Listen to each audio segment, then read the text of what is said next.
So there's a few ways of embedding a video in your email signature. This one's probably the worst way to do it, but I made the video anyway. So let's jump in and I'll show you how to do it. So the first thing to point out is I'm going to show you how to do this with Gmail. The theory should be similar on other platforms too.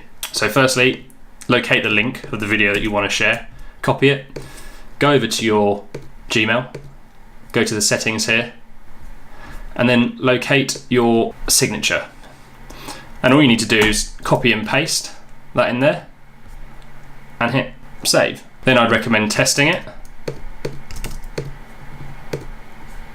And here's what you'll see. Here's the blank email here, but down here in the bottom, this is where the video is. The cool thing about this is it plays in the browser. So there we have it. The quickest and easiest way to put a video in your email signature, but also the least effective, because really it's just not that visual. I've seen quite a few people do this before, and I don't think I've ever really clicked on the content. But if you're in a rush and you want to give it a little try, then why not go for it? Especially if you're the sort of person who likes doing things by halves. But if you're not, then check out some of our other videos to show you how to do it way more impressively.